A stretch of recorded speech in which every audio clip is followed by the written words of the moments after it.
دریا کے شور اور تاتاری لشکر کی چیخ و پکار کے درمیان وقت جیسے رک گیا تھا۔ یہ وہ لمحہ تھا جب تاریخ کے صفحات پر خون اور حماقت کے دھبے ہمیشہ کے لیے نقش ہونے والے تھے۔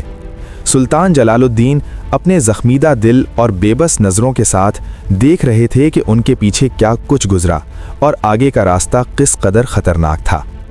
ہر ایک لمحہ، ہر ایک موج موت کے ایک قدم قریب تھا، مگر اسی کنارے پر کھڑا وہ انسان جو عزم و ہمت کی مثال بن چکا تھا، پھر بھی اپنے ساتھیوں کے ساتھ نجات کی تلاش میں تھا۔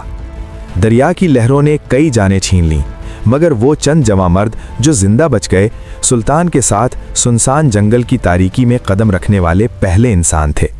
چنگیز خان دشمن کے غرور کے باوجود حیرت و حسرت سے دیکھ رہا تھا کہ ایک شخص کیسے موت کے کنویں سے نکل کر زندہ عزم کے ساتھ مقابلہ کر رہا تھا۔ چند تاتاری سردار اپنی جانوں کو خطرے میں ڈالنے کے لیے بیتاب چنگیز خان کے سامنے حاضر ہوئے۔ انہوں نے دریا عبور کرنے کی اجازت مانگی تاکہ وہ سلطان جلال الدین کا تعقب کر سکیں، مگر دریائے سندھ کی ہولناک اور بکھری ہوئی موجیں ان کی حماقت کا ثبوت تھیں۔ چنگیز خان نے سرداروں کی خواہش کو طنز میں بدل دیا۔ تم اس پائے کے جواں مرد نہیں ہو، اور یہ بھی نہ بھولو کہ وہ دوسرے کنارے سے تیر چلا کر تمہیں دریا کے بیچوں بیچ غرق کر سکتا ہے۔ سلطان جلال الدین نے اپنی دانشمندی اور حکمت کا مظاہرہ کرتے ہوئے شاہی خزانے کا بڑا حصہ دریا میں پھینک دیا تاکہ دشمن کو زیادہ فائدہ نہ پہنچے، مگر چنگیز خان نے فوراً غوطہ خور طلب کیے اور خزانے کا ایک حصہ دریا کی تہہ سے برآمد کروا لیا۔ دریا میں کودنے والے کچھ بچے کھچے ساتھی اپنی جان کو خطرے میں ڈال کر سلطان کے پیچھے پیچھے روانہ ہوئے۔ تاتاری تیر انداز ہر لمحہ ان پر نشانہ آزمائی کرتے رہے۔ کئی جان باز تیروں کی زد میں آ کر اور کئی دریا کی بکھری ہوئی لہروں میں غرق ہو کر شہید ہو گئے۔ دریا کا وہ حصہ جہاں دشمن کے تیر پہنچ رہے تھے خون سے سرخ ہو چکا تھا۔ اس ہولناک افراتفری میں سلطان کے گھر کی کچھ خواتین اور شیرخوار بچے جو دریا میں نہ کود سکے دشمن کے رحم و کرم پر آ گئے۔ چنگیز خان نے ان سب کو سامنے طلب کیا اور نہایت بے دردی سے ان کا قتل کروا دیا۔ دریا کے دوسرے کنارے پر سلطان جلال الدین زخمی دل و جان کے ساتھ یہ ظلم و ستم کے مناظر دیکھ رہے تھے، مگر کچھ کر نہیں سکتے تھے۔ مغرب کی روشنی کے ساتھ 7 مجاہدین زندہ سلامت دوسرے کنارے تک پہنچے اور سلطان کے پاس آئے۔ زندہ بچنے کی خوشی اور موت کے قریب سے واپسی کی کیفیت نے ان سب کو ایسا محسوس کروایا جیسے وہ دوبارہ زندگی کے ساحل پر قدم رکھ رہے ہوں۔ سورج غروب ہو چکا تھا اور تاریکی پھیل رہی تھی۔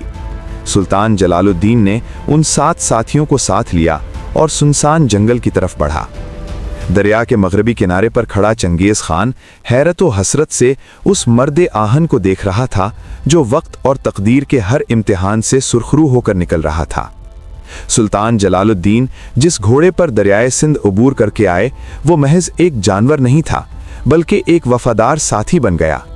یہ بہادر جانور مارکہ سندھ سے لے کر 5 سال بعد تفلیس کی فتح تک سلطان کا رفیق رہا۔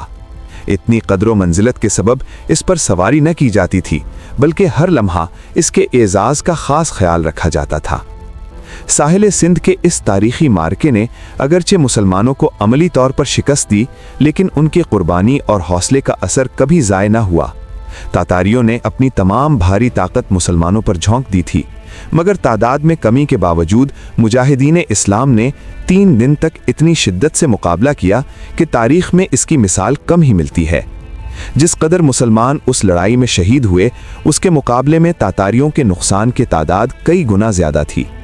مورخین جیسے ابن اسیر لکھتے ہیں، کفار کے مقتولین اور زخمیوں کی تعداد مسلمانوں سے بہت زیادہ تھی۔ اگرچہ میدان آخرکار تاتاریوں کے ہاتھ رہا، مگر ان کے نقصان کی شدت نے ان کی فوجی پیش قدمی کو روک دیا۔ چنگیز خان وادی سندھ و پنجاب سے آگے بڑھ نہ سکا۔ اس کی طوفانی پیش قدمی جو بڑے بڑے صوبوں کو روند رہی تھی، دریائے سندھ کے کنارے ایک طویل مدت کے لیے رکی رہی۔ وہ جلد ہی مختلف عوارض اور مسائل سے پریشان ہو کر قراقرم واپس لوٹ گیا۔ اگر دریائے سندھ کے کنارے شہید ہونے والے ہزاروں مجاہدین کی قربانیاں نہ ہوتیں تو ارض ہند، جو اس وقت کئی حکومتوں کا مجموعہ تھا، چنگیز خان کے لیے ترنوالا بن سکتی تھی۔ سلطان جلال الدین نے اس محاذ پر تاتاریوں کو کاری زخم لگائے۔